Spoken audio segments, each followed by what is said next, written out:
que en la ley Bases, sancionada en el mes de julio en la Argentina, se dispuso un cúmulo de medidas a los fines de promover la atracción de inversión, tanto nacional como extranjera, a nuestro país? En este video te cuento un poco de qué se trata este conjunto de beneficios que se otorgan a grandes proyectos de inversión. Algunos de los objetivos fundamentales de este régimen de protección de grandes inversiones es, en última instancia, contribuir al desarrollo económico de nuestro país, a un mayor crecimiento de la economía.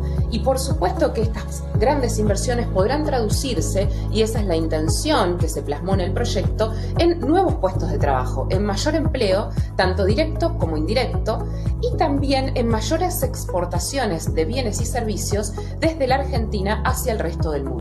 Entre los beneficios que se aseguran a las empresas que adhieran a este régimen de protección de inversiones es estabilidad regulatoria y estabilidad a nivel fiscal, a nivel aduanero, a nivel cambiario.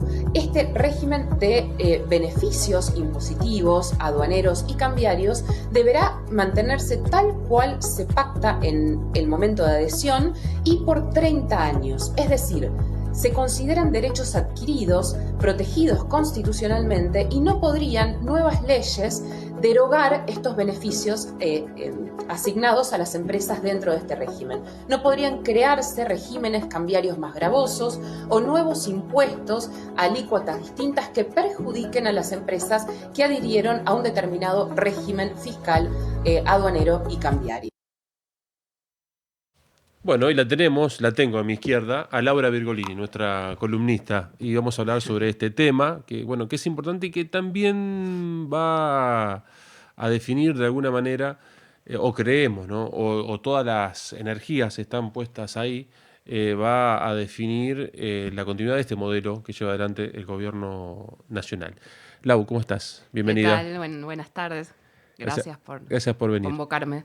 Bueno, en 9 meses, como contábamos en la nota anterior, llevamos de este gobierno, pero bueno, con un tiempo menor de la ley Bases, ¿no? Porque bueno, atravesó todo un proceso con idas y vueltas, el pacto de mayo que luego fue en julio, y la implementación que tímidamente algunos medios más afines con el gobierno nacional van mostrando, pero todavía no se ve concretamente en la realidad de la economía, que por supuesto va a llevar un tiempo y hay que tener paciencia. Pero ¿cómo estamos parados?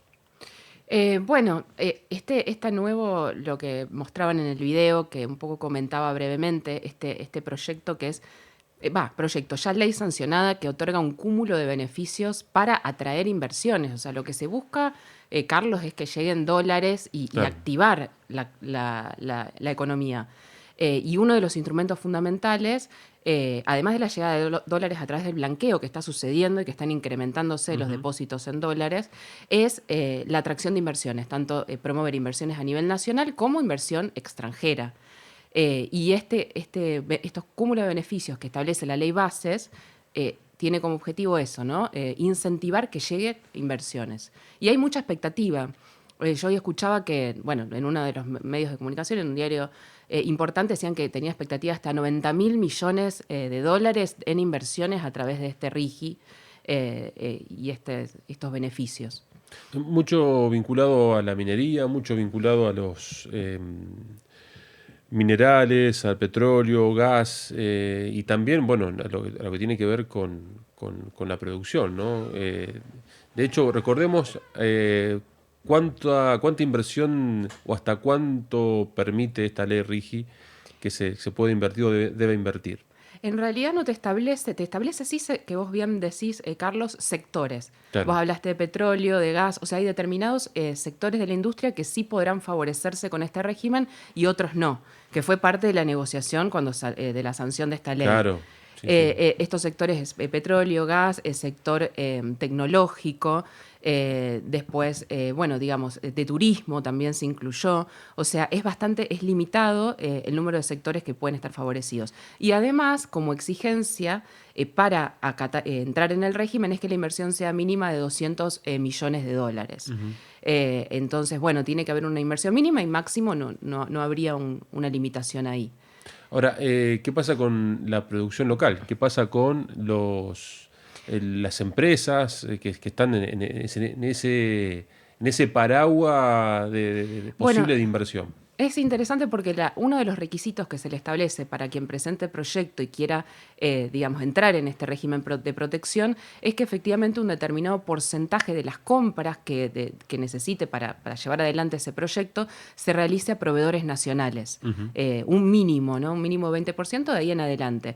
Pero es una exigencia como para también asegurar que eso pueda promover actividad económica en el país.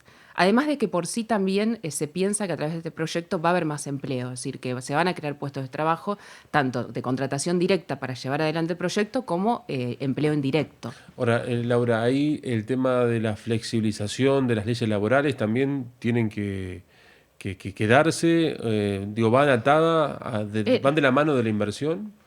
el RI no habla de materia laboral, sí va a hablar de materia beneficios tributarios, Ujú. beneficios a nivel cambiario, es decir, acceso a dólares, remitir utilidades, pagar al exterior, eso hay más facilidad, y a nivel aduanero. No habla estrictamente de régimen laboral, pero eso sí está en vigencia a partir de la ley bases y las reformas siguen vigentes y falta reglamentar muchísimo, ¿no? Para que pueda implementarse plenamente. Pero interpretás que políticamente deben ir de la mano o hoy la Argentina está en condiciones con sus leyes laborales de permitir que estos capitales puedan desembarcar. No sé a ver, siempre lo que busca el gobierno a través de la reforma laboral es de alguna manera hacer más, facilitar el despido, que de alguna manera desde la economía pensaríamos que eso facilita también la contratación, ¿no? Está Ujú. de la mano de promover la contratación. Pero bueno, como te he dicho, creo que en alguna otra oportunidad lo comenté, hay que ser cautelosos respecto de eso porque hay estudios de todo tipo. Algunos dicen que en una época de crisis como la que estamos, facilitar demasiado el despido como lo estamos haciendo, al contrario, por lo menos a corto plazo, podés obtener digamos, un efecto contrario a lo que buscás, ¿no? Y favorecer más desempleo del que está. Teniendo en cuenta que se van acortando los tiempos de paciencia, de expectativa, y está demostrado que la gente, al menos en los últimos años, ha cambiado de el voto al compás de la desilusión. Esto ha sido así. Eh, ¿Cuánto tiempo le das o cuánto tiempo crees de paciencia el próximo turno electoral, el próximo periodo eleccionario, ¿no? Para elegir otro gobierno o el mismo que está en marcha? ¿Cómo lo analizas? Lo que pasa es que necesitamos reformas estructurales que para poder realmente ver frutos, Carlos, yo entiendo que hasta puede exceder un gobierno. Por lo tanto, se están haciendo reformas que en el leal saber y entender de los gobernantes van en una buena dirección y creo que en parte lo van, pero esto es que lleva muchísimo tiempo concretar y digamos que se vean los frutos. Ese es el problema, digamos, de los tiempos electorales, ¿no? Que a veces para implementar medidas y que en el largo plazo, porque lo que necesitamos como argentinos es crecimiento, es desarrollo y eso es largo plazo. Creo que por ejemplo, este régimen de protección de inversiones tiene en miras eso. Privilegiar, digamos, de hecho protege a los inversores. Ustedes van a entrar en este régimen y yo les garantizo, dice a través de la ley, que ustedes mañana no va a aparecer un nuevo gobierno retrotrayendo, digamos, lo que le reconocemos, creando nuevos impuestos, agravándole las condiciones. O sea, es un régimen que protege de los vaivenes políticos también. Ahora, estos 90.000 millones de dólares que se planifican, ¿se dice algún tiempo? ¿Has escuchado un tiempo determinado? En realidad es como la zanahoria de premio, ¿no? Que No, cada no, vez se va alejando un poco más. tiene que haber una reglamentación de algunos puntos de la ley que están esperando, teóricamente, de acuerdo a lo que dicen los medios, ¿no? Que ¿Vos, las vos, vos entendés que falta todavía como para que eso se No, pueda no, terminar de yo creo que palmar? de inmediato ya hay empresas que están dispuestas a invertir. De hecho, bueno, ahí leía notas hoy, YPF, a nivel gas, a nivel petróleo, empresas automotrices que quieren, digamos, y están atentas también a este régimen. O sea que creo que puede verse en lo inmediato esta llegada de inversiones, ¿eh? No lo veo tan largo. Si me da el ok la producción, invito a partir la imagen en tres y darle la bienvenida a Ariel Doracio, que es coordinador del Consejo Asesor de Vivienda.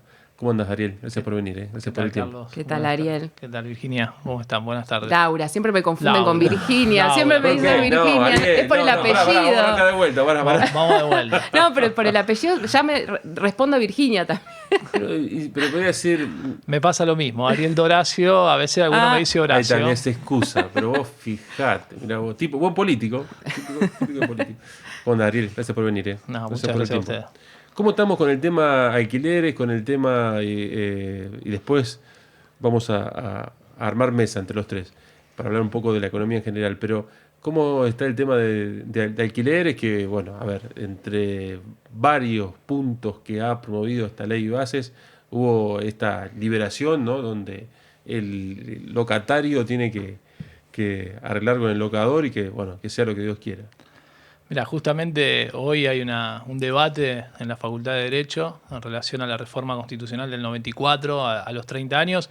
Y cuando el doctor Herbeta, hacía un repaso de las medidas de este gobierno, analizaba el DNU como una verdadera ley ómnibus, que, bueno, la verdad que es llamativo que a casi 10 meses todavía el Congreso no se haya expedido en torno a este DNU, que claramente viola la Constitución en muchos aspectos, entre ellos porque modifica, por ejemplo, una ley de orden público, como es la ley de locaciones urbanas o la ley de 27737, y que modifica, en este caso, las formas de contratación.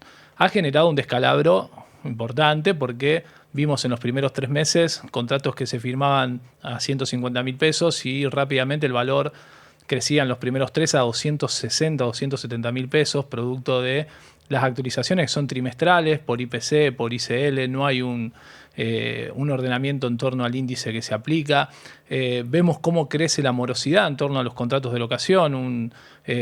Algún dato del Colegio de Corredores de Santa Fe habla de un 6,3% de la morosidad. Digo, parece poco, pero históricamente el piso de morosidad estaba en el orden del 0,5 y el 1% de los contratos de locación. Bueno, 6,3 habla el Colegio de Corredores, lo cual empieza a ser un problema. Vemos garantes hoy por hoy que vienen preocupados a ver y analizar la situación de su inquilino, de quien salieron de garantía, y también vemos que las condiciones contractuales, cuando pactamos un contrato de 2 años con actualización trimestral, es decir, 4 aumentos anuales por un índice, en algunos casos el índice de contrato de locación, en otros casos el índice de precio al consumidor, la inflación, genera una imprevisibilidad económica que, por ejemplo, a quienes mandan a sus hijos a estudiar a la ciudad, les es imposible poder pensar en cuál va a ser el gasto anual que va a tener la locación de su hijo en la ciudad de Rosario o en cualquier ciudad universitaria. Hoy lo que ha generado es una caída en la demanda en torno a los alquileres, a pesar de que vemos un crecimiento en la oferta, que te puedo decir que es el único punto favorable que le podemos encontrar hoy a la normativa, pero es difícil de analizar porque tenés una caída muy fuerte de la demanda y donde vemos estudiantes que, por ejemplo, se agrupan en un departamento, un dormitorio, 2 o 3 estudiantes para abaratar costos. Se busca también irse a la periferia de la ciudad en el caso de las familias para bajar un poco los valores o la incidencia que tiene el salario, el alquiler mensual. Y también vemos mucha renegociación rápida de contrato porque cuando vos firmaste y pasaste de pagar, que firmó a principio de año y paga más del doble de lo que firmó a principio de año, ¿no? Alguien que pactó 200.000 pesos está en el orden de los 550.000 pesos mensuales hoy de alquiler, cosa que si vos vas al mercado de cero no responde a ninguna lógica ni de uno, ni de dos, ni te diría que un departamento, un dormitorio que hoy sale 450.000 pesos está asemejado al valor de mercado de un departamento de 3 dormitorios. Claro. Esto ha generado el DNU 70-2023 en materia de locaciones urbanas. Ariel, decías que hay más oferta. ¿Esto se da por lo que plantean los dueños, que hay más inmuebles que están en alquiler, o en realidad porque se alquila menos? En términos nominales hay más inmuebles ofrecidos. Si nosotros miramos las plataformas de diciembre de 2023, tenemos que hablar de un número cercano a los 500 inmuebles ofrecidos para la ciudad de Rosario. Hoy, si accedemos, vamos a ver 1.200, 1.300 inmuebles ofrecidos. Igualmente, para una ciudad de más de 1 millón de habitantes como es Rosario, es un número bajo, sigue siendo un número bajo en torno a la oferta. pero también es caprichoso, ¿no?, analizar diciembre contra septiembre. Diciembre venía de una discusión de 3 o 4 meses en el Congreso, entre julio y octubre, para lograr la ley 27737. El presidente Milei gana las elecciones el 22 de noviembre. Primera entrevista que da a un medio nacional, habla de derogar la ley de alquileres, el día 23 de noviembre. De ahí hasta el 29 de diciembre prácticamente no se firmaron contratos. Aquellos que renovaban sistemáticamente le iban corriendo la fecha de renovación. Y cuando surgen los primeros 30 puntos del DNU el día 14 de diciembre, el punto 1 era la derogación de la ley de alquileres. Eso te iba a preguntar, no recordaba si era alquileres o aerolínea, pero estaba por ahí. Estaba alquileres, estaba alquileres. Y la ley 27737 estuvo en vigencia del 17 de octubre al 29 de diciembre. Nada. O sea, hoy tenemos contratos de locación con 3 regímenes legales diferentes: la ley 27551, la ley 27737 y el DNU 70-2023, que es verdaderamente, si lo analizo en términos de lo que se puede hacer, de lo potencial que permite, es un crimen hacia las personas que saben alquilar, porque te pueden fijar valores en dólares, actualizaciones en dólares, dólar billete, depósitos en garantía, lo que se le ocurra al propietario. Entonces deja muy librado a la voluntad del dueño o del locador en la relación, y lamentablemente despoja de todo piso de derechos al eslabón débil en la relación, que es claramente el inquilino o la inquilina. Ahora, te pregunto, esta es una pregunta recurrente y que vamos a hacer durante un tiempo largo, pero ¿cómo se explica o cómo se entiende el electorado que es inquilino y hoy se ve perjudicado y se le complica pagar el alquiler? Digo, no es que uno esté, no sé si la palabra disfrutando, pero intentando entender esa lógica, pero digo, esto se dijo que se iba a hacer. Se planteó esta cuestión liberal, esta liberación, y que se arregle el dueño con el que alquila. Lamentablemente lo vemos en cada una de las luchas actuales, ¿no? Ayer veíamos la marcha de los jubilados, y muchos de los jubilados que asistían a la marcha reconocían haber votado a Milei, y hoy se ven claramente perjudicados por, obviamente, el ajuste que claramente lo pagan los jubilados, y también lo pagan claramente peor los jubilados que alquilan.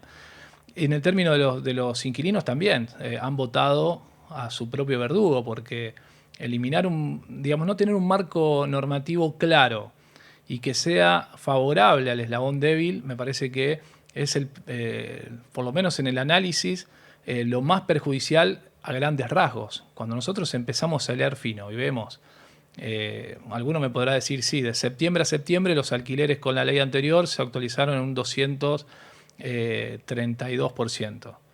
Sí, es cierto, pero es una vez al año. Entonces yo tengo la posibilidad, en todo caso, si no tengo el dinero para poder cubrir ese salto económico, de rescindir con unas condiciones mucho más mucho menos perjudiciales para el inquilino. Ahora, si yo de enero a mayo pasé de pagar de 150 a 270, tengo que pagar el 10% restante del alquiler con el valor actualizado y esperar, obviamente, al sexto mes para poder rescindirlo. Ahora, para ese sexto mes me aumentaron 2 veces el valor del alquiler con los contratos actuales. Y a pesar de la buena voluntad del Colegio de Corredores, con el cual tenemos un gran diálogo, no todos los contratos se celebran con actualizaciones semestrales, con un índice que sea a elección del inquilino entre el menos nocivo en términos económicos. Y lo que vemos en la práctica es esto: endeudamiento, problemas de los garantes o renegociaciones anticipadas de los contratos, con una clara situación perjudicial para el inquilino. Quien rescinde no es que tiene un lugar para irse a vivir en la gran mayoría, tiene que salir a buscar otra cosa, o sea, paga comisión inmobiliaria u honorario inmobiliario 2 veces en 6 meses, más la mudanza, más los gastos que conlleva trasladarse de un departamento a otro. Ahí le pido una apreciación a nuestra doctora, a nuestra abogada de cabecera, pero pienso, Ariel, y te pregunto, ¿qué pasa con las expensas? Que también imagino que es un tema que es de materia de consulta por los incrementos. Permanente. Las expensas se han incrementado también han acompañado la inflación, ¿no? 250 puntos porcentuales en el último año. Lo que sucede es que obviamente los ingresos no lamentablemente no se actualizaron ese porcentaje. Y también lo que existe cuando hay aumentos de esta naturaleza y cuando hay obviamente una caída del poder adquisitivo en la ciudadanía, se empieza a ver morosidad y esto también incrementa las expensas, porque claramente lo que rápidamente se hace para poder paliar esa morosidad existente es crear un fondo de reserva, y ese fondo de reserva lo pagan los que pagan mensualmente las expensas. Entonces, para poder cubrir los gastos y no caer directamente el consorcio en una deuda con una empresa de limpieza, de ascensores o con el proveedor que sea, se debe exigir a los que pagan un monto mayor. Y esto genera mayores aumentos y muchas veces mayor endeudamiento. Entonces vemos un círculo vicioso en ese sentido que termina en algunos casos con los juicios de ejecución de los inmuebles para poder cobrar las expensas atrasadas, y en algunos casos también vemos cómo los intereses terminan superando largamente el valor del capital reclamado.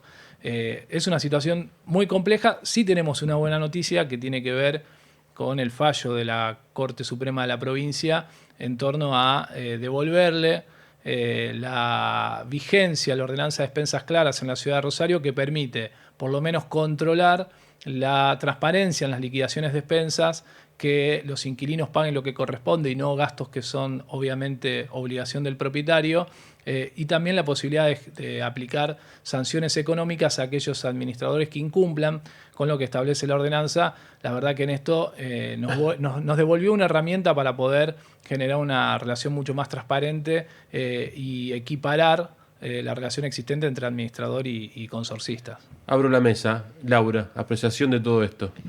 No, por ahí en defensa, digamos, de lo que puede ser eliminar una sobreregulación, desde lo económico, te diría, la microeconomía, que sobreregular algo va a contraer la oferta. O sea, inmiscuirte en ese libre juego de oferta y demanda, como bien dijo Ariel, en algún momento, hoy tenemos una manifestación positiva de mayor oferta, y eso se tendría que traducir claramente en mejores condiciones para los inquilinos, en parte.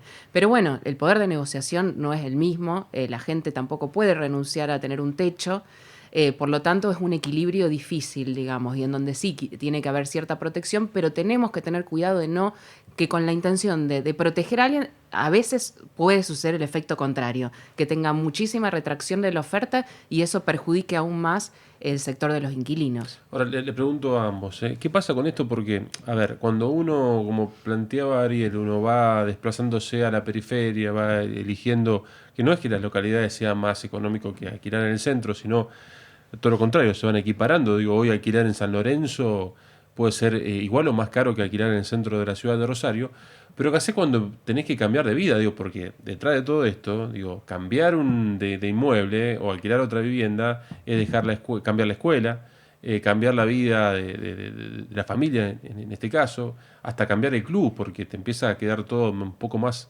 lejos o te queda atrás mano, o tenés que hacer un esfuerzo doble si te vas a vivir al segundo anillo de la ciudad y tenés que venir al centro o a otro barrio para seguir parcialmente con esa vida que llevaba. Digo, eso, ¿quién lo cubre? ¿Quién lo asume? ¿Quién lo absorbe? Primero que lo que vos describís es claramente lo que sucede, que es resignar calidad de vida para, digamos, poder soportar la carga económica que supone hoy alquilar una vivienda. Pero además, cuando hablamos de regulaciones en materia económica, lo que no hay que perder de vista es que son los estados municipales, por ejemplo, los que otorgan los permisos de habilitación a una obra en construcción, los permisos de inicio de obra, que por ejemplo no tienen fecha de caducidad. O sea, yo puedo pedir un permiso de inicio de obra, no tengo final de obra, pero tampoco se regula para quién se construye. Digo, porque si nosotros vemos el último censo y entendemos que hay un 67% de propietarios en la región Rosario, contra, si miro el 2001, un 82% de tenencia en propiedad de los inmuebles. Rosario construyó promedio 750.000 metros cuadrados anuales entre 2003 y 2023, teniendo un pico de 1.700.000 metros cuadrados en 2007, siendo la ciudad que más metros cuadrados sumó en Latinoamérica.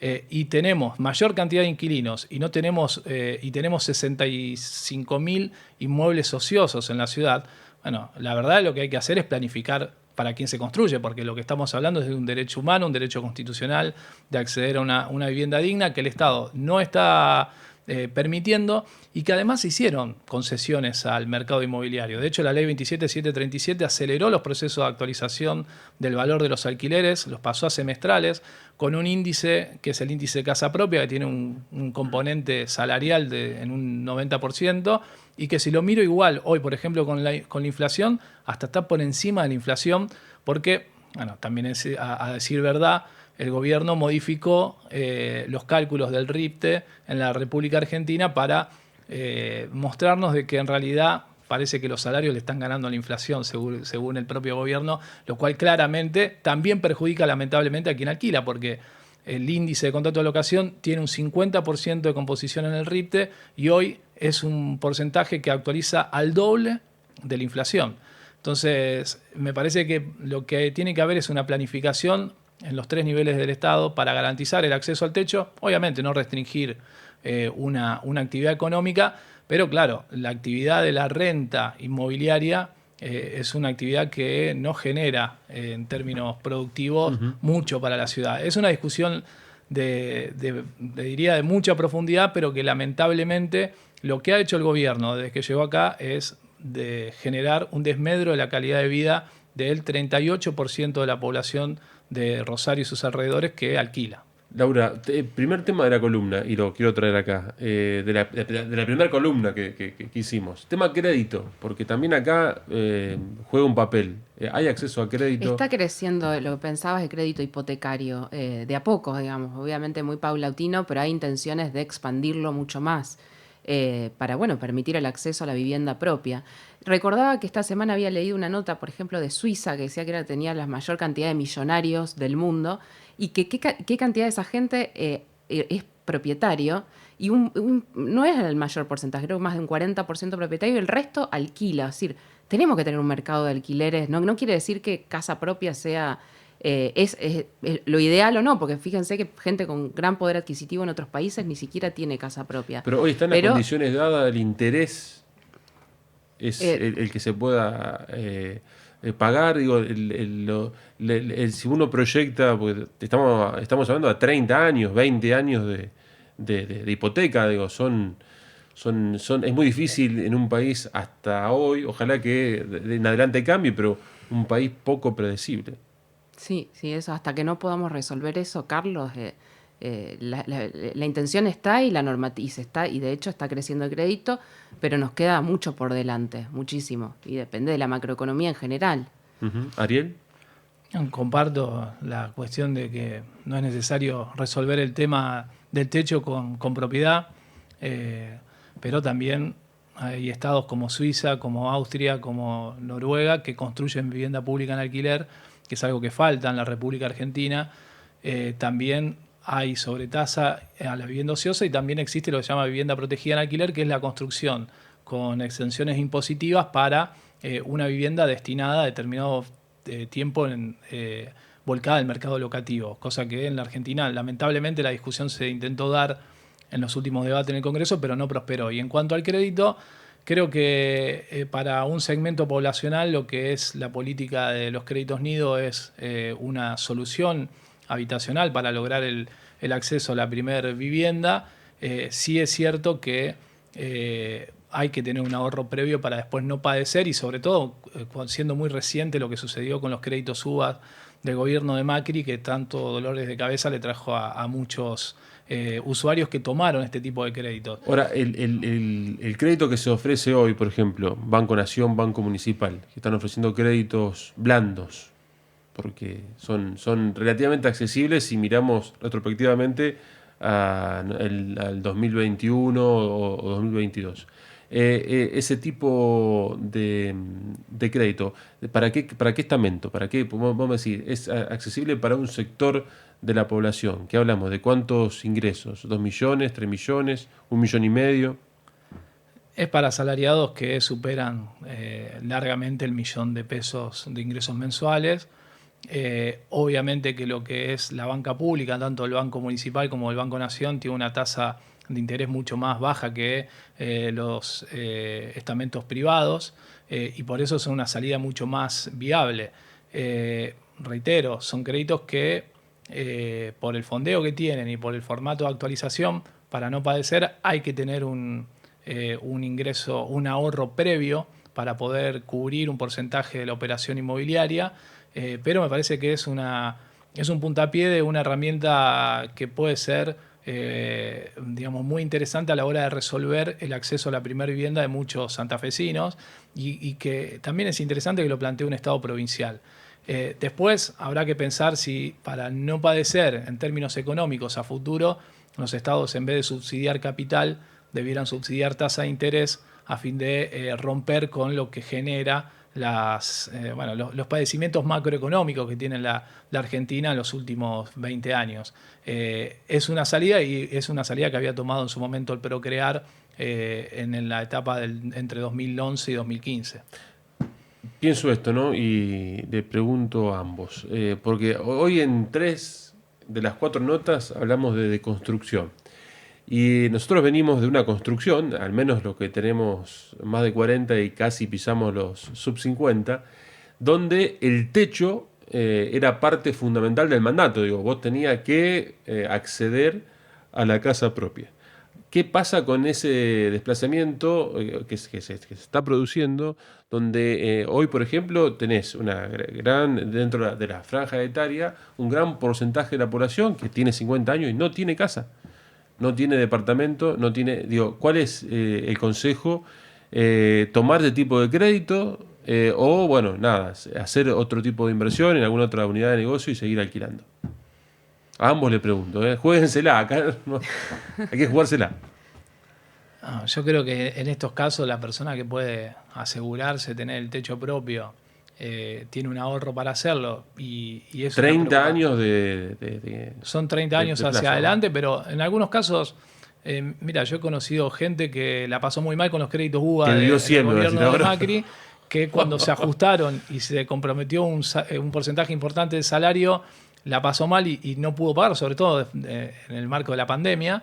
Y también hubo gente que tenía ahorros previos que le sirvió para pagar el 40% del inmueble, y que agradece a ese tipo de políticas y que le resolvieron la situación habitacional a futuro. Y a lo mejor con un endeudamiento a 20 años, porque lo que necesitaba, claro, y por sus ingresos no lo comprometía tanto. Yo creo que cada caso particular es analizable, y también es analizable en base a la actividad económica y a los ingresos familiares mensuales. Hay gente que, como decía Laura recién, no necesitan salir a comprar un inmueble, pero bueno, tampoco padecen el alquiler. Y esto, incluso si lo comparamos con Europa, Carlos, y vemos lo que sucede en Barcelona, hay muchos, lo que se llaman nómades digitales. Son gente que trabaja para una empresa que a lo mejor es noruega, vive en Barcelona, y lo que genera es incluso también problemas en el acceso al techo de los mismos barceloneses, claro, porque elevan los valores del metro cuadrado en torno a lo que reporta un alquiler, y termina perjudicando al oriundo. Bueno, son cosas a empezar a pensar y ver cuál es la salida. Si me preguntás hoy, el que con la idiosincrasia del argentino, el que tiene para acceder al techo propio y entiende que no va a padecer en un futuro, lo tiene que hacer porque se queda tranquilo y resuelve un tema que en la Argentina, tanto alquilando como siendo propietario, siempre es una preocupación y un dolor de cabeza. Laura, ¿coincidís? No, coincido y resalto eso que dice Ariel, de que hoy en día la gente no piensa en quedarse toda la vida en su país. Y más en la Argentina, ¿no? Entonces tienen hijos que se mudan, que van a Europa, que se instalan allá. Entonces, bueno, hay que ver cuál es el proyecto de cada familia y en base a eso tomar la decisión, que puede ser una u otra, ¿no? Pero hoy no tenemos la misma idiosincrasia que había, no sé, 40 años atrás. A ambos gracias, y los espero en otra mesa para compartir otro tema. Gracias, bueno, gracias Carlos. Y la invitamos a Cande de la Cruz, porque nos une, la conocemos. Obviamente, por favor. Y le mandamos un beso. Nos vamos a reencontrar la semana que viene a las 13. Chau, chau. Chao.